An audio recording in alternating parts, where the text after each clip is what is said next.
Okay, hello everyone. Welcome to the first interview of Mindblock week. This is the second week of interviews that we're doing here at OC University.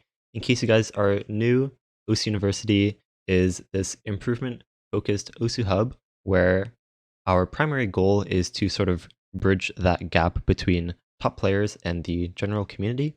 So, in keeping with that theme, something we do here is these series of interviews where we take 1 week dedicated on a specific topic. And this week, our topic of choice is Mindblock. We have a bunch of different interviews lined up with different top players. And this is the first of those interviews. With me today is none other than GN. Hello, hello. Hello.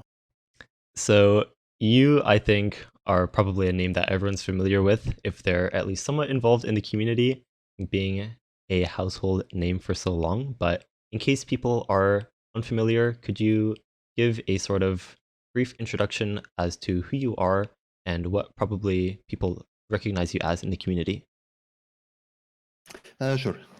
Well, I'm GN or Isakvik. Uh, People usually associate me with reading and gimmicky gameplay, and yeah, I tend to grind the scores out over periods of time to go for excellence in one particular map or one particular mod combination on a map or something like that. So yeah, I'm the reading guy. N- I think especially talking to you about this topic, 'cause I think reading and striving for scores and excellence is something that relates very closely to Mindblock. So I'm very interested in getting into that. But first, I want to sort of touch on what exactly is Mindblock in the first place. So could you give sort of a brief explanation of what your understanding of Mindblock is? Yeah, my understanding of mind block is it's sort of a function in your brain that uh, kind of it gets used to repeated input and it kind of gets bored. So it's going to try to cut corners at every opportunity, and that's not really something you want when you're going for an FC. Uh, so yeah, uh, I it's a brain thing. I think that point you made about cutting corners, that is actually a really good point. I think that sort of describes it very well. And what you mentioned about sort of getting bored, is that in the sense that like playing a map multiple times, like you sort of get used to the map, or um I guess like what exactly are like the factors that promote mind block, so to speak? Like, is it just retrying a map multiple times? Because I'm sure you have some maps that you've been grinding for months or years, even, and being able to still not get bored. Is that something you can elaborate on? Well, it's not like getting bored in the literal sense, like you get sick of playing the map. It's more like the brain just kind of wants to turn off. But yeah, the factors that play into mind blocking would be like it's of course retrying. I think everybody knows that if you spend enough time retrying a map, then uh, your performance is gonna start to drop, and you're gonna uh, be unsure about mistakes you do. It's not like exactly mental stamina, but it's just the repeated input that kind of uh, creates a situation where a mind block can occur. Right. I think my understanding of mind block for the longest time, and still today, is really that you sort of get used to the patterns, and you basically you stop actually reading the map and you start relying more on memory. It's sort of like, oh, I've seen this already. I don't need to spend so much effort reading and processing, and so you start relying on your memory of how the pattern goes instead. Um, is that something you would agree with Yeah, as well? uh, that's definitely something that happens, and when that happens, you might cut corners, like in the literal sense. You just miss aim and don't focus on the circles you need to focus on, and then you miss and you get sad. You have to retry and go through the whole process again. So I feel like just by the way you said that, this is definitely something you've had to deal with in your own experience as well, right? You're not Yes, I have a ton of experience with mind blocking. so you're not Uh, immune. no, not at all. But I know how to deal with it a lot better than most people. Is dealing with mind block something that sort of came naturally to you? Like, did you really have to think about it and try to problem solve when you're going for a score? Like, how, like, you would get mind blocked, and then just overcoming that mind block was a struggle in itself? Or was fixing your mind block something that was sort of natural to you, and it made a lot of sense how? It's it came about like organically, like as I was grinding for scores. I would recognize what kind of happened with my brain, what I was thinking about when I made mistakes, because that's very important. You have to know what mistakes you do to fix them. So I was uh, looking into methods on uh, how to try to fix mind blocks, or like how to not cut corners, I guess. And then I would talk to other people, and they had these ideas about how to read and how to uh, what to do about visual cues, and like what skins to use, and uh, other people's ideas were kind of similar to my own, kind of. In So in what exactly ideas? uh, there's this whole thing about splitting up patterns that I had a nice conversation with Kriers back in the day about. Uh, it's kind of like you, if you have a jump pattern like a square, then you can going into that square choose what to focus on in that square. And if you just try to read the whole pattern as this is a square, I have to jump here and here, then when it gets faster, then you're more likely to like uh, draw a circle or something like that. But if you try to imagine the square as two different lines, like 1 to 2 and 3 to 4, those are two lines. They're not connected, except uh, you have to do one line after the other, and that changes your uh, view of the pattern in that case.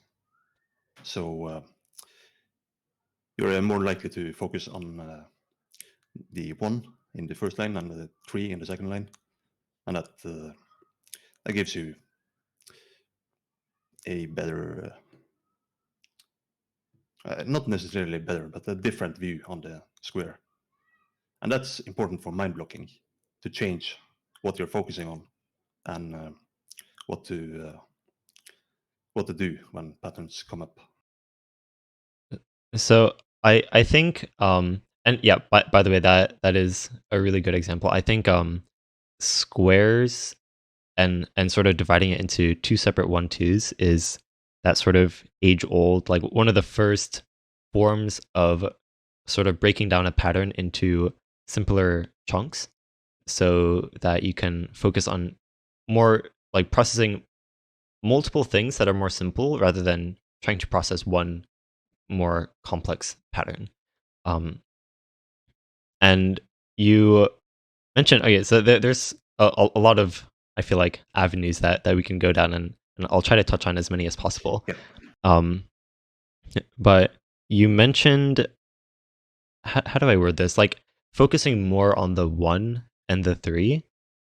Um, is giving yourself new things to focus on helpful for Mindblock in the sense that you are not just like it's basically just the fact that it's a new way to read the pattern. Do you think that that is something that can fix Mindblock? And Yes, then definitely.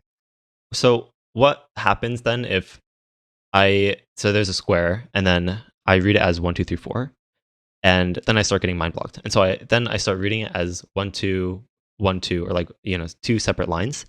And it works for a while, and then I get mind block on that too. Then now what should I do? Yeah, so there are different things you can do after that.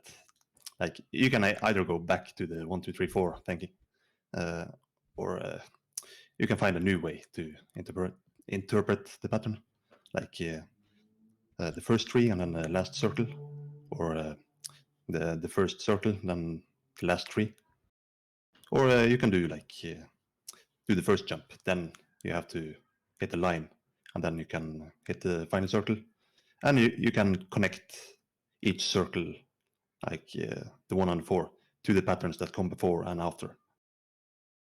Oh, I see. So So it's a global kind of thing. You can connect everything to everything as long as it's a sequence, I guess.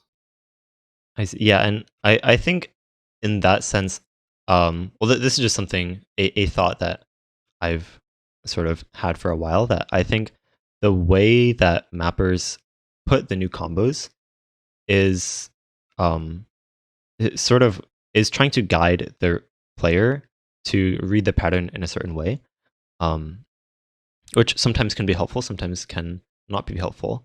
And I think in that sense, one of the reasons why 1 2 jump maps work so well is because the combos already break down the pattern in very those basic bits for you, um, so to speak. Is that something that you would agree with as far as like the combo colors and the new combos in the map are Yeah, very leading. definitely. That's it gives you like an indication of how to think about something.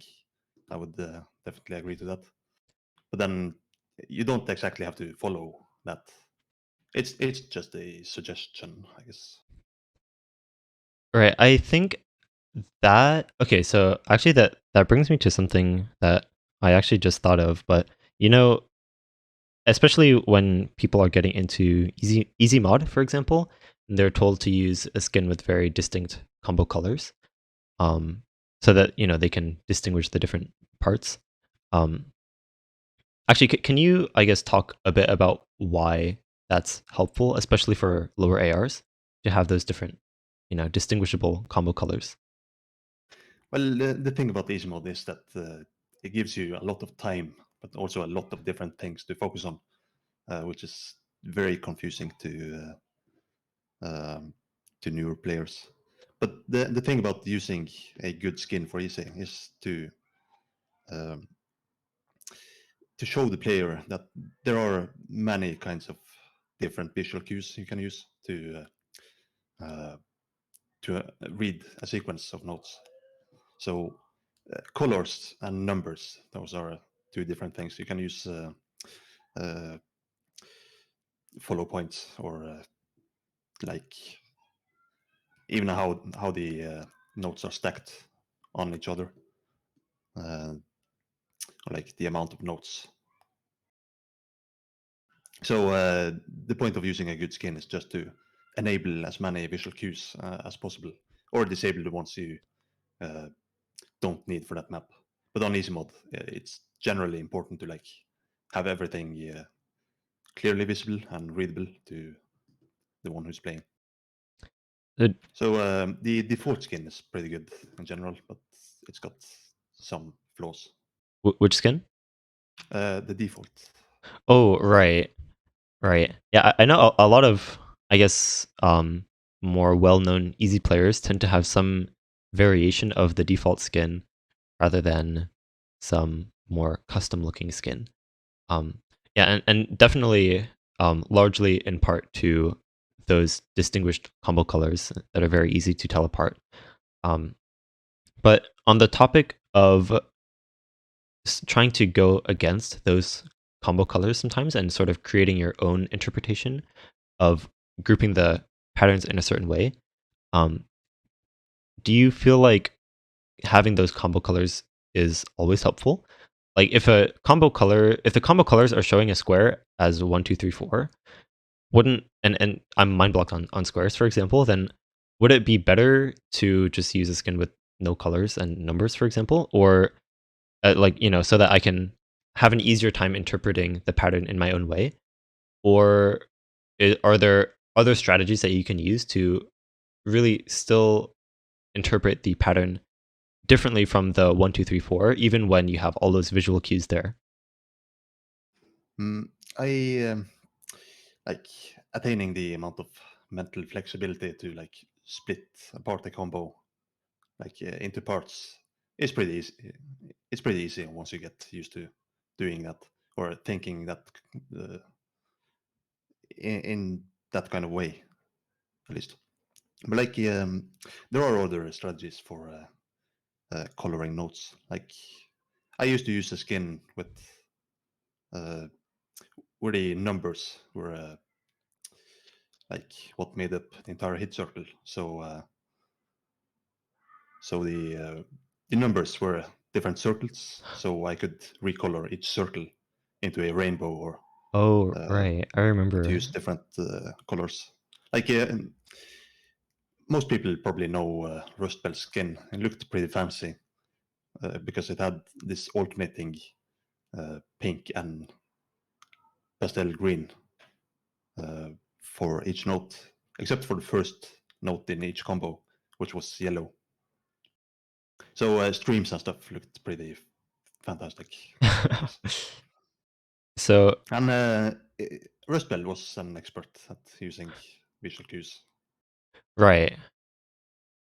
Um, so he experimented a lot with different skins. And you can tell that by just the ideas he had for those skins.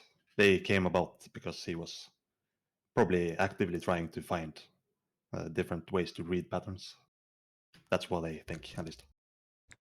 Right. And I think you definitely used those Rust Belt skins to a point where people almost started associating them with you as well, Yeah, as Rust that's Belt. true. Um, so, w- um, what exactly do you think are like the big takeaways, so to speak, of um, those skins that have like colors that are completely just, I guess, more independent to the skin rather than using the map's combo colors? Well, uh, the main takeaway, I guess, is that uh, it just uh, kind of allows you to split apart patterns in a different way compared to actually using combo colors. And that ties into the whole mind block thing because changing visual cues is pretty important. Okay, right. So it's just a different kind of way to do it. It's not like it's better or worse. It can be like depending on what you're thinking when you're playing a specific map, I think. Right, but I think the um, bottom line, so to speak, is that it's something that you can achieve with any skin. It's more of a reading style than skin elements that necessarily are a requirement to reading in a certain way. Um, like ultimately, it comes down to your ability to break down patterns differently. Um, Yeah, I would say that. right. Okay. Um, so a couple questions. Okay, so I think so. This question came in from the Google form. I think is a good place to start. This question came in from Sapper Blitz, who asked, "Mindblock is said to happen due to retrying a map multiple times, but do you think a lack of confidence can lead to being mind blocked?" A lack of confidence. Uh, yeah, I would say that that's definitely something that can happen because if you're nervous about the pattern or a part of the map or anything, then it's gonna get in the way of you interpreting the map or the patterns in different ways. So you're not going to be able to think about this is the way I have to focus because that's the way it works the best. So if you're nervous about the pattern that's hard, you can easily mind block on it because you start cutting corners and your mind can kind of blank out before you get to the pattern, and that's pretty dangerous. Oh yeah, I think in that sense, actually, I think there's a very strong connection between nerves and mind block, especially. I think they both have this sort of similar characteristic of not really paying as much attention anymore, or your mind sort of blanking out and losing focus and things like that. Um, so yeah, ultimately, do you find that um, I guess do you also have that sort of experience where you getting nervous can make your mind blocks even worse, and then that makes you even more nervous because you know that you have a mind block on this pattern, and then it makes you even more nervous, and then your mind block gets worse. Is that something that happens to you, or do you have a way to try breaking away from that cycle? Um, it's it's pretty common, I think, for a lot of people to uh, think that way, and like it's something that happens to everyone, I think. Uh, but how to break away from it is like you just have to keep changing and getting used to the nerves, and uh, you have to kind of make sure that your brain is uh, actually working the way you want it to when you get to a part. So the way I do it is to just always make mental notes of what what mistakes I do and why I make those mistakes and what I'm thinking when I'm making those mistakes. And then I make sort of a plan to just get everything working and for me to see the pattern. And uh, yeah, being consistent is pretty important. So if there's a way that works for a certain pattern, then I'm going to try to stick to that. Oh, okay. So in that, what I'm hearing is sort of when you mess up a pattern multiple times, then you try to immediately stop and really analyze to figure out what is going wrong so that you can fix it. It is I'm not Yes, sure. Okay. Um. uh, that's right. And uh, for stuff like flashlight or anything requiring memory, then the if you consistently make one kind of mistake, then that might not just be a mental process, but also something wrong with your interpretation of the map or how the map plays out in your head. Like uh, if you misremember a circle on flashlight, kind of, um, then you have to go into the editor and check. Or if you make a mistake, then uh, if you can tell you're in the wrong spot, then you just have to kind of go back and think, oh, then this circle was here instead. Do you feel like learning a map with flashlight sometimes actually helps you with your mind block sometimes? Yes, because the visual cues are different. Oh, Uh, okay. it's pretty noticeable when I play stuff with easy flashlight instead of easy or easy hidden even. Like I got some experience with the tag 4 maps, and since flashlight changes the visual cues, then I sometimes notice things are way easier uh, to play than than they would be if I just saw the entire playfield, because you can kind of laser focus on what's actually visible right now, Right. or Okay. yeah, the small circle that's visible on flashlight. That is interesting. And regarding Tag 4, especially since you mentioned, I do know that those have sort of been with you sort of almost since the beginning. I've always been working on those Tag 4 maps. And after so long, do you, well, I guess, like, have you ever encountered old mind blocks with those maps that were sort of very um, persistent, so to speak? Like those mind blocks that just wouldn't go away no matter what you tried? And do you have any strategies for like really bad mind blocks that have been with you for a long time? Uh, I can't recall any specific examples on the Type 4 maps. Um, and but yeah, then there's one map I can mention, and that was Furioso Melodio. Okay. I tried to FC that on easy back in like 2016, I think, or maybe 2015, and I I kind of dropped that project for a while because I wasn't really making any headway. I kind of got to the hard part, and then I would always miss or do something stupid. And then I came back and started playing, and I did really well for a while. I I choked the very end twice, and that's still where my personal best is today, because I kind of started struggling with the hard part again. Uh,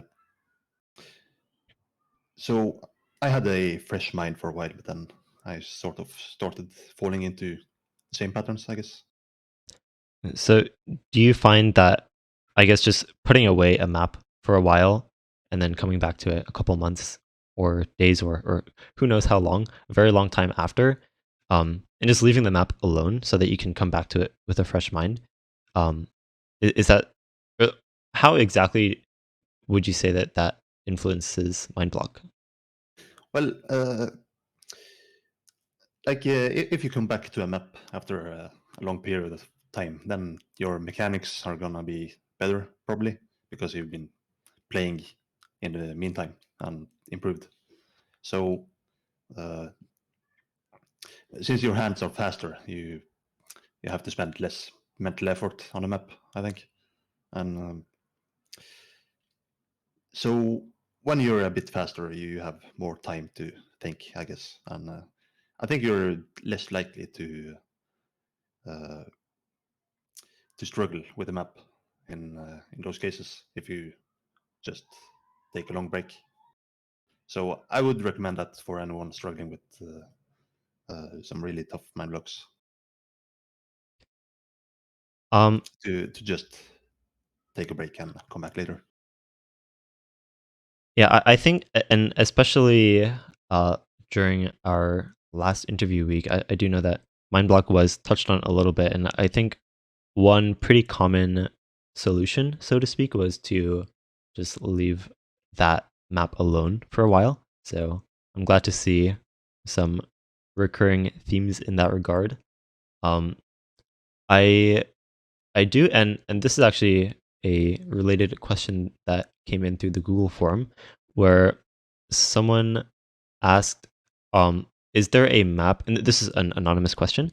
Is there a map where you are still mind blocked, even though your skill level is way above it?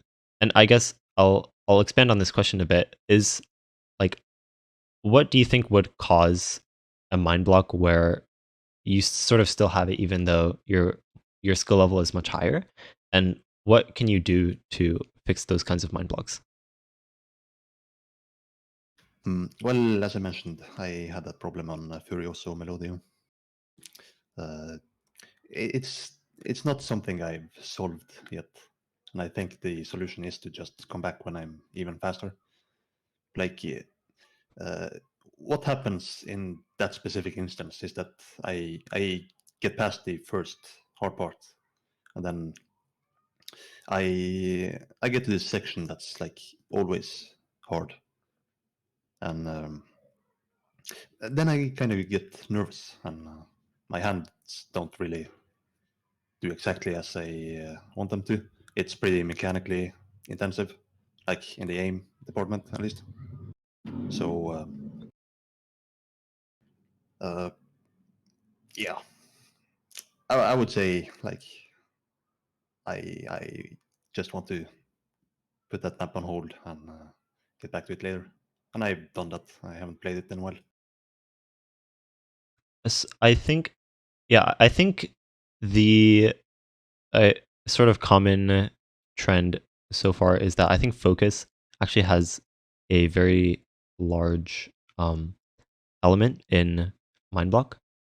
Um, I think it's sometimes easy to neglect, or I guess sort of mentality wise, can sometimes brush off deficits in other skills as just mind block.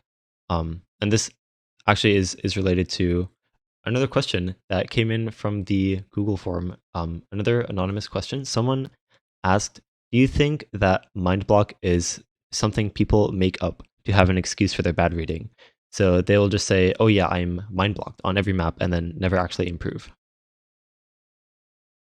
Uh, yeah, I think mind blocks are definitely kind of this the mental thing that people just uh, think of as inevitable.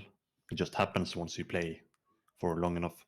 But there are ways to mitigate it uh, that we are discussing here. Uh, but yeah, then it's not something you should like resign to. You should always know like exactly what kind of mistakes you do, because that's the way you fix them. You just have to kind of make a plan for it, or to change how you read stuff. Because if you just do the same thing again and again, it's probably not going to work ever.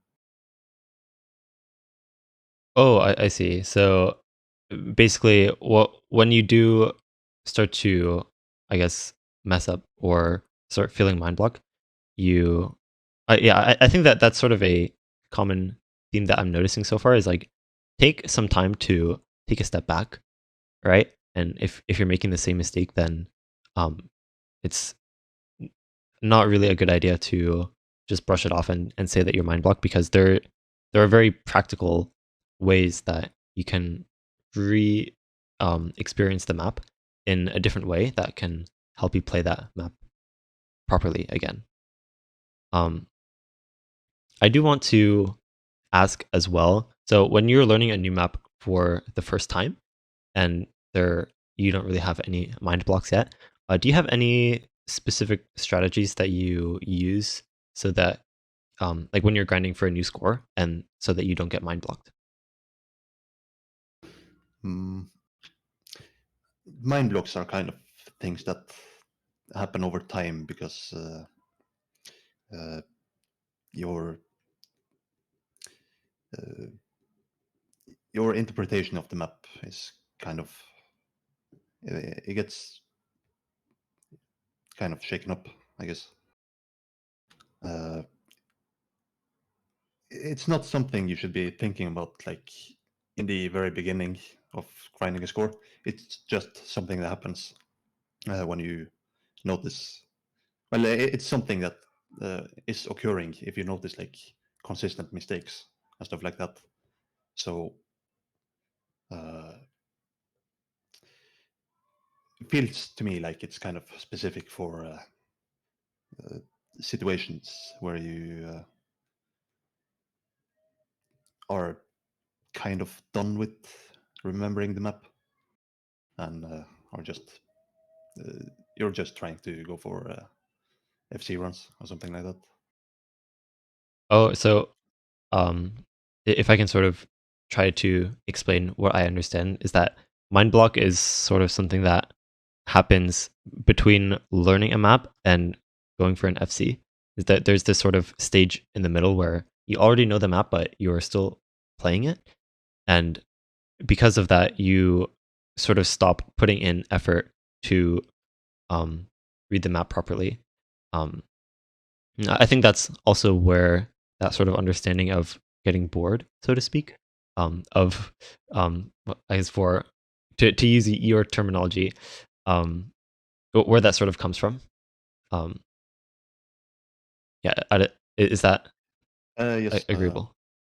that that's right, pretty much.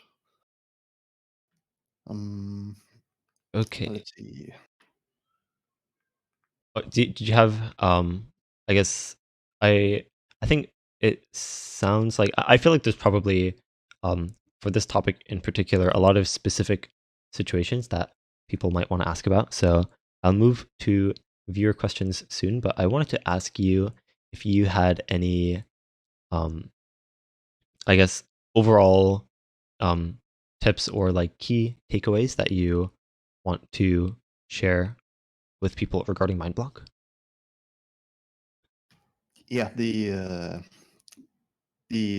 best way of dealing with the mind block is to change your visual cues and to uh, uh, to change the ways you are reading the pattern. Like you can change skins, or you can change uh, how you split up patterns, like in what sequence you focus.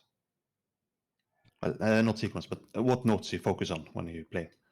Right. And, so always be changing. Always make notes of what mistakes you do, and to see if you're interpreting something wrong, or if you're actually making mechanical mistakes because you're thinking about something that's coming up or something that you just hit. Yeah, I think one common um, theme with Mindblock, actually, and I'm not sure if you would agree with this, but Mindblock is you can sort of see it as like a phase between like you start making a mistake consistently, um, and then you resolve that mistake, and then in between those two steps of like first experiencing a consistent problem and then like resolving that problem is mind block. And I think actually a problem that many people fall into is not the fact that they get mind blocked, but sort of the fact that they see it as a permanent thing, that there really is no solution. And that might be a, um, yeah, I guess one of the downfalls that a lot of people experience. Yeah, I noticed that. So, do you have any, I guess, broad sorts of um, shout outs or bits of advice that you want to give to people that, mind block is not really as permanent of a thing that many people seem to think it is? Yeah, because mind blocks are like it's dependent on how you execute the map uh, in your brain and in your hands when you play. So, like actually focusing on what is going wrong and not just resigning to this is going wrong all the time. Uh, that's uh, that's the key takeaway, or my primary advice for anyone struggling. Oh, so tr- is what you said is turning it from this is going wrong to why is it going wrong? Yeah, why is it going wrong? Find the problem, solve the problem. Like if it's a huge problem, then maybe there's different parts to it. Like I'm doing this wrong uh, in this way, but if I do it this way, then uh, the next part I don't know how to resolve it. So you just gotta keep changing the ways to think about uh, the thing you're trying to do. Oh, every problem has a solution. Yeah, especially in Osu, it's you kind of have to respect the game for what it is. You have to make the correct inputs. How are you gonna make those inputs? You you have to do this and that. You have to be here at this point. You have to do this. You have to go this fast on this stream. You have to remember this shape and execute it. It's For me, also is kind of a problem-solving game in that way. I try to be creative with what I do and uh, like how I solve stuff and like finding maps to play that are interesting because they usually have like kind of problems to solve, I guess. Right.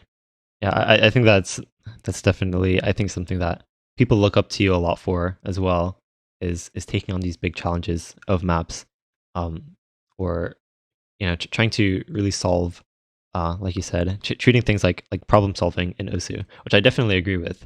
Um, so very inspiring. I do. Um, I want to.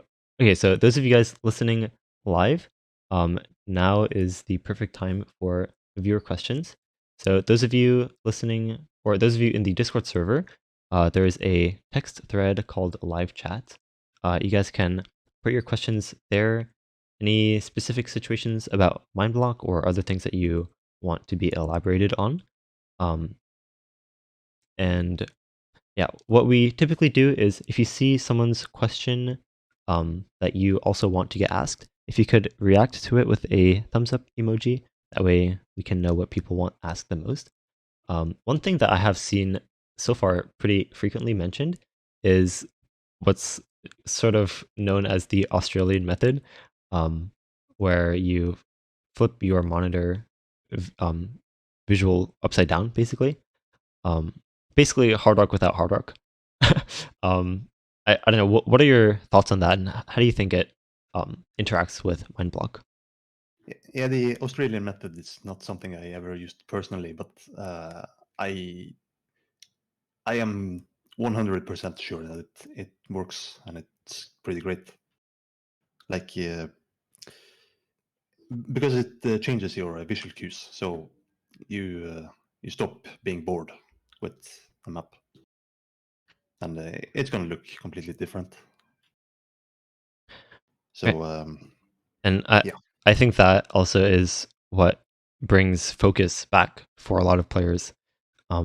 That it's not just the same old patterns that they've already seen before, and their brain is like, oh, I can't just be lazy and because I already know how the pattern goes because it's different now. Um, so yeah, definitely agreed. I have used that whole flipping monitor upside down as well. So yeah, I do agree. Okay, first question from live chat comes from the Salami, who asks, "What do you do when you are unable to replicate scores you set long ago?" hmm. Well, I would try to find what the actual problem is. Like if it's a mechanical issue, if you're out of practice, if you're rusty, or if you're just not used to like reading. Um, like if you made any bad habits or something in the meantime, uh, then if you know what's going wrong, then you can fix it, I guess. Right, and I think we can also sort of apply what we've discussed about mind blocks so far to that as well. If you're unable to replicate a score from a long time ago, and it's because of some other skill deficit, or you got rusty, or something like that, um, I think falling into this trap of mind blocking yourself is something that you have to be very careful of. And hopefully, I think the points slash like I guess pointers that have been discussed so far, hopefully a good way to remedy that. But yeah, be careful out there. Mind block is very scary. It can happen at any moment. It will happen to you. um, okay, another question from Nada, who asks, "Do you believe in such thing as a quote unquote lucky run in reading or just playing in general?" Yeah, lucky runs definitely happen. Uh, but it's like a mechanical thing. I don't think there's such a thing as like I was lucky to think of this pattern in this way at this moment, and I cannot do that again. That's not something that happens. Like, at least that's what I think. Like, but I think you can be lucky, like, in a manner of like being able to hyper focus at this moment. Oh, that is an interesting point. Like your focus levels are kind of random. It's like RNG sometimes. I feel like, and Yeah, the fact that you have a decent level of focus at just the right time when you're holding that score is sort of luck in a sense. Is that something you'd agree with? yeah. Like, yeah. Someone in chat mentioned that video of mine called "How Did I Hit That?" Like, there's this snow note map, like that has this pretty insane 1/3 section that I played on AR0, and it's composed of triangles uh, for the first half, then uh, some kind of squarish jumps after that, and I was extremely lucky to hit it because I just kind of thought of the triangles perfectly. Like, I got the shape exactly right when I tried, and uh, even if I memorized that to the smallest detail, I'm not sure if I could replicate that like exactly. So it was kind of lucky both mechanically and in a focus kind of way, I think. Do you feel like there's this sort of natural variance of our memory of a pattern, and that can sort of spiral into mind block as well in a way, or like cause mind block? Mm, I'm not sure about that, but there's something that happens to a lot of people if they're playing something with flashlight for a long time.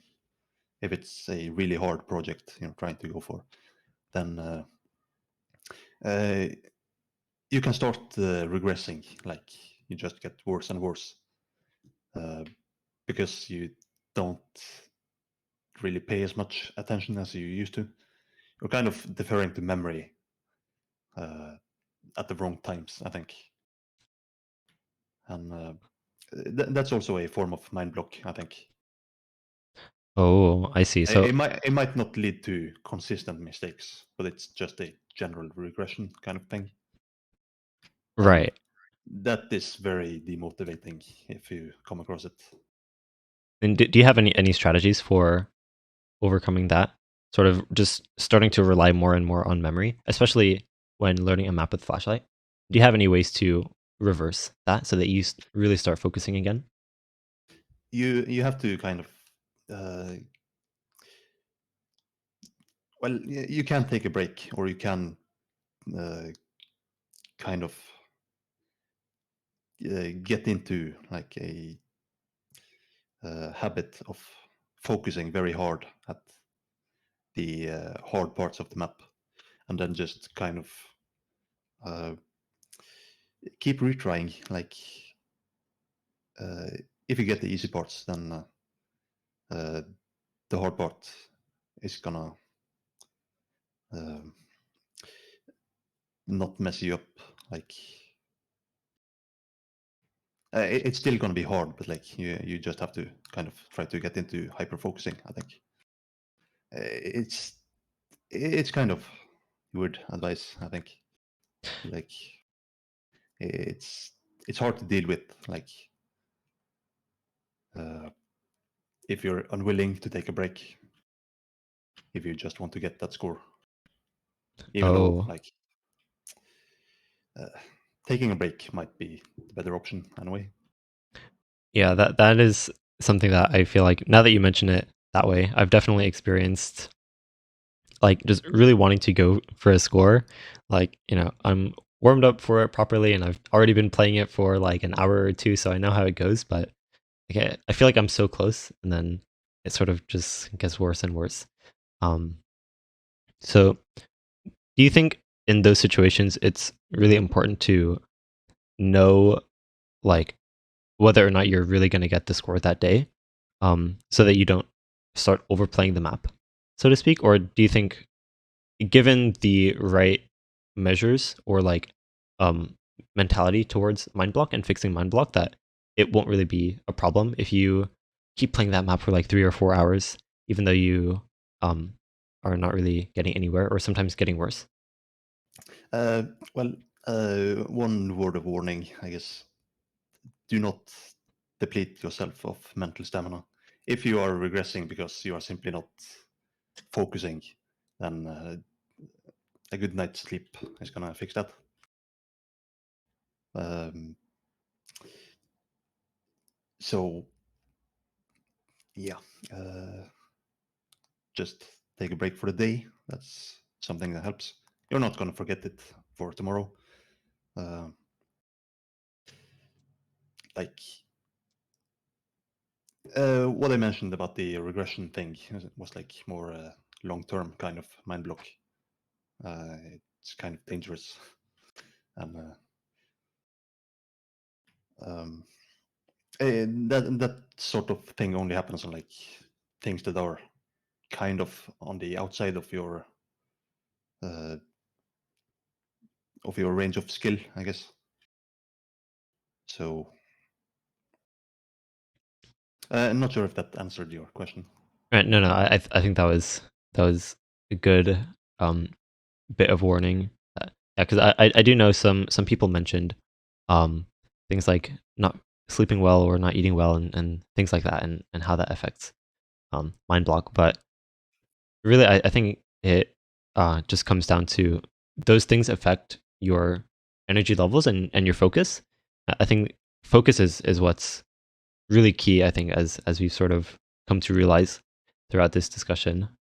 So um, yeah, I think if you understand that focus and um, problem solving really is like at the root of mind block as a whole, then it should sort of be a natural conclusion that yeah, things like sleeping well and eating well have a pretty big role in mind block and fixing mind block as well. Yeah, definitely, because it ties into your mental processing, and you always want to be like at the top of your game when you're playing. It's not always possible, of course. Like the the best thing to do is just get into good habits and staying healthy, and yeah, not being a degen basically. Okay, there's Because that affects you really badly. yeah, I Speaking from experience. same, I do agree. Um, okay, so a question that came in from the live chat. This is from Zataka, who asks, "Do practice diffs help or cause mind block?" Well, I think they can do both if you're really like uh, if you're going like super deep into grinding and like not changing the visual cues as you're supposed to. Uh, like if you play the same thing over and over, that's how mind block uh, starts to happen. So you have to like uh, vary the kind of things that you practice to deal with that. I think that's something that really helps for me, at least when I memorize stuff on Flashlight, and or when I memorize stuff in general. Then I just start working on one section, and then if I'm not making any progress, uh, like I want to, then I'll just jump to another part for a bit and then come back. Oh, yeah, I So oh no, continue, continue. yeah, I was pretty much done. Just be reasonable when practicing, and it's not going to be a problem, I think.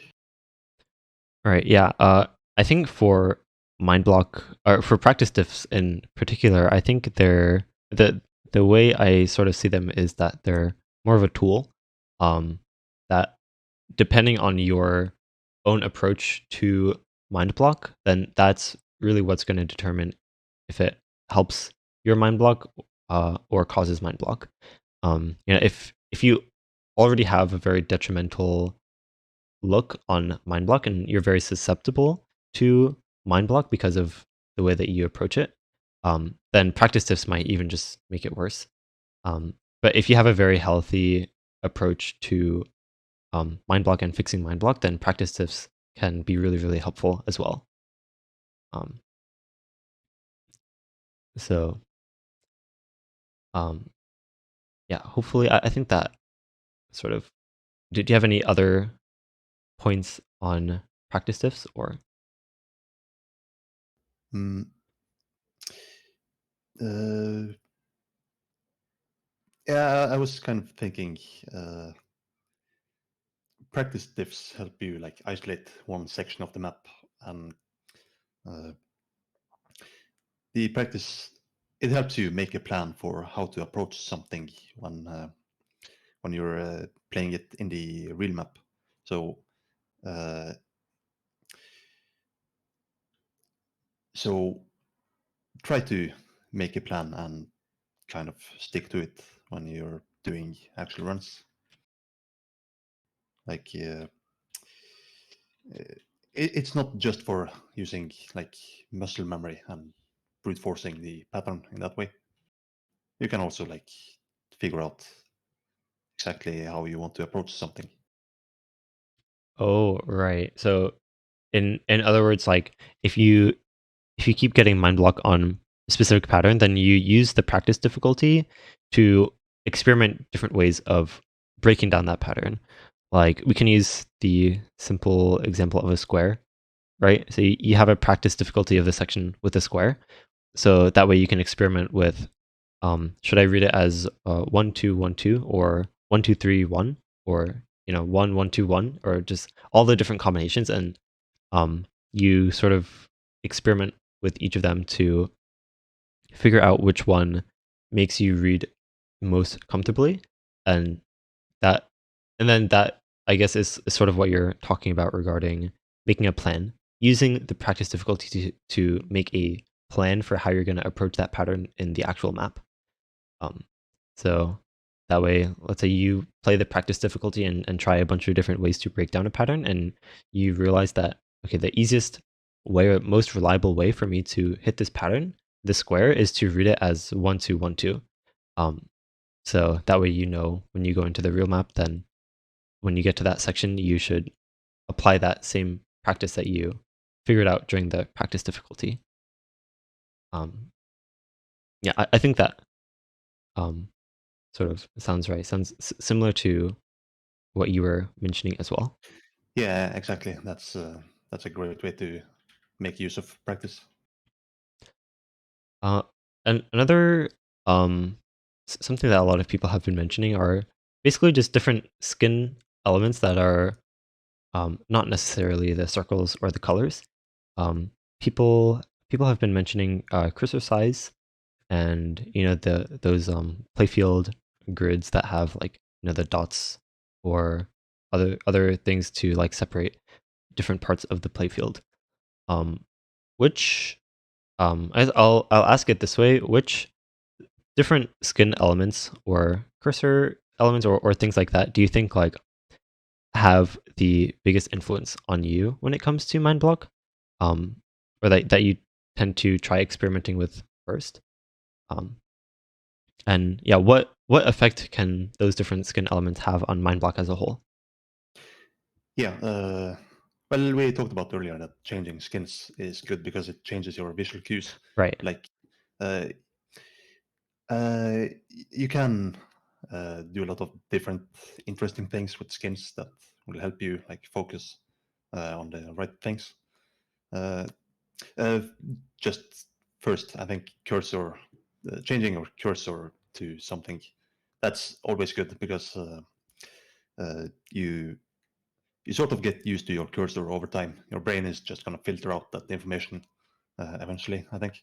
So just getting into a habit of regularly changing your cursor color or the look of it, that's just generally good practice, I think. But for other elements, such as grids or like uh, putting special indicators on parts of your playfield, that can definitely help you like focus on the right thing. It kind of it doesn't just act as a reminder, but uh, it also lets you focus on a thing. Uh, like in the case of using dots or tape on your monitor or something like that, uh, you get sort of this physical or this visual thing, and that helps you memorize an exact spot instead of keeping it in your brain and just uh, knowing that that's gonna be uh, the spot that you jump to in in this pattern. Right. And I also sort of wanted to ask is I guess like what is your experience with using like a grid playfield and like are there any specific situations where that really helped you? I have never used a grid. I have used tape on my monitor for one play uh, where everything was invisible. Um, Oh. the grid is like it doesn't really help for me because I want to have uh, complete focus on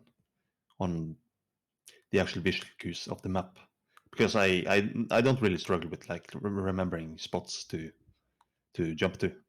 Uh, I don't really use the background either. It's just I don't think it's like unique, but it's just something that I don't really feel that I need ever. Oh, but I guess that there is definitely value still in using those elements to your advantage. Um, Yeah, it can be, and as I said, I have used tape in the case that I was playing something invisible, and that definitely did help me like uh, relate different things in a map, um, yeah, I or like think. Oh wait, no, sorry. You continue. uh, You continue. it helped me like be at the exact right spot that I needed at that time. You still have to memorize the time, obviously, but like it gives you a good indicator. Right. I think that also sort of ties into the idea of basically putting your information um, in your surroundings rather than trying to keep it um, on the inside in your head and remembering everything. Um, part of the reason why we write down reminders instead of just relying on our own memory, right? So um, yeah, definitely agree that experimenting with stuff like that can definitely help with finding different ways to connect the patterns in the map to other visual cues so that it's a bit easier to remember and process in the right way. Um, I also wanted to ask, yeah, so someone asked a follow-up question. So Jarek in the live chat asked, on the topic of cursors, what are your ideal elements to have on a cursor or in skins in general? Uh, Ideal elements, uh, like a bright cursor is very nice. Uh, I tend to use either yellow cursor or purple. Um, Seems to work the best for me. For skins in general, then if I'm playing easy mode, then I want to have every visual cue available. So I want to have follow points, numbers, combo colors, and whole hit circles. Because if there's a big hole in your hit circle, then it kind of obscures stacking, I think. Like in the case that the circles stack on each other that aren't connected in sequence. Uh, it gets kind of confusing. Just Oh, a little obscure thing that I noticed. right. I remember seeing a skin that has like little um like notches basically on like the edge of the circle, and each circle has like basically at like in the positions of a clock.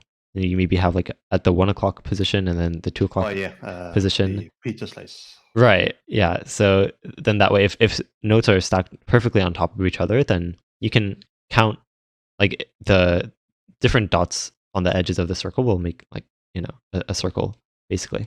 Um, you'll be able to count them more easily. Is that a type of skin that you've used before? Yeah, I would like to think I invented the idea, but somebody probably did it before me. But I made a skin like that, like in 2015, I think. Oh wow. Uh, it was kind of an experimental thing that I kind of didn't bother to change after using it. It kind of helped, but uh, I wasn't really playing many maps where stacking was an issue in that regard. Like I think it would be good to try out, especially if you play a lot of old maps. But my experience with that was that it kind of felt a bit useless. But probably because I wasn't able to make good use of the visual cue. Like theoretically, you could probably make a cleaner version of it. That would be uh, easier to use, maybe. But like, I leave it to someone else to experiment with that. Yeah, I think I guess the bottom line with that is it sort of connects to just the idea of having the circles be somewhat transparent so that you can see under them in case they're stacked perfectly. Yes. Um, right. I also wanted to ask also regarding cursor trails, and this is something that Joanne asked in the live chat. So cursor trails. So I guess like first of all, do you really feel like there's a difference between normal cursor trail, long cursor trail, and no cursor trail at all? Well, I noticed um, using a long cursor trail, then uh, if you're really nervous and playing with the cursor trail, it's gonna look pretty funny. Like you can see the exact shakes and everything. It's good stuff. But like I use a normal cursor trail to good effect, I think. Uh, but my opinion on cursors is that you should try to change it all the time, and just uh, your brain is going to get used to circles or cursors, like different cursors, pretty quickly, I think. So just always be changing that. Oh yeah, I And think just figure out something that works, I think. Yeah, yeah, pretty and cool. even just changing the color of your cursor, you don't really need to find some brand new cursor, right? Just finding some simple photo editor and changing the color can sometimes be all that you really need. So um, yeah, much agreed. Um, I think it's about time that we start wrapping up soon. Do you have any um, final anecdotes or wisdom regarding Mindblock that you would want to share with everyone? Hmm. Well, some people have been talking about Geometry Dash in the chat, and it's a pretty good game. I think I don't play it a lot, but it feels to me like a high level gameplay in that game is like it's about kind of forcing stuff into your muscle memory and uh, knowing specific visual cues and timings and everything to be able to execute something perfectly. Uh, uh, let's see. I think Geometry Dash players are good at respecting the game for what it is. It's like you have to make these inputs at these times to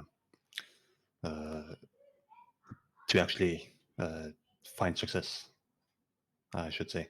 And I think thinking of OSU in that same way is it's a good mental exercise. Yeah, I think It's uh, your mentality of sort of seeing it as a problem solving is, I think, really valuable and plays probably a pretty big part in why you're able to sort of conquer mind block in a way. So, um, yeah, very key, I would say, takeaway from this is that sort of um, problem solving point of view. yeah, I would agree that's kind of an important view to have. I think if you're going for like stuff that's on the edge of your skill. Right, and also in that regard, I guess breaking boundaries, and that's something that we've found. I think you especially have taken on those challenges of those really unique puzzle like maps that no one had really solved, and going into them with that approach that it's not just impossible, it's just a problem that no one has really solved yet. Um, and being able to look at it that way, I think has been very valuable and hopefully something that a lot of people can take away as well. Um, but yeah, any last sort of conclusory things that you want to shout out as we wrap up? Um, I can't really think of anything right now. Shoutouts to Yokespy, I guess, and Oh, Bubble. He thinks pretty deeply about the game. oh, to who you said? Bubbleman. Oh, right. I do agree. Yeah, he's Bubbleman is going to be having an interview on this topic as well on Wednesday. Um, and yeah, you are going to be back on Friday as well. So in case you guys are not aware, on Friday we'll have this sort of wrap up discussion slash Q&A panel with multiple guests from this week coming together. So yeah, look forward to that. This is not the last time you'll see GN here for Mindblock interviews. So look forward to that. If you have a question that you would want to be asked, be sure to tune in on Friday. But yeah, with that, thank you so much, GN, for doing this. Thank you, everyone, for tuning in. Those of you listening on YouTube or Spotify, the best way to get directly involved with these interviews, I would say, is to join our Discord server at OC University. And if you want to support us, definitely share about these interviews and all that stuff. Can connect with us on YouTube and Twitter.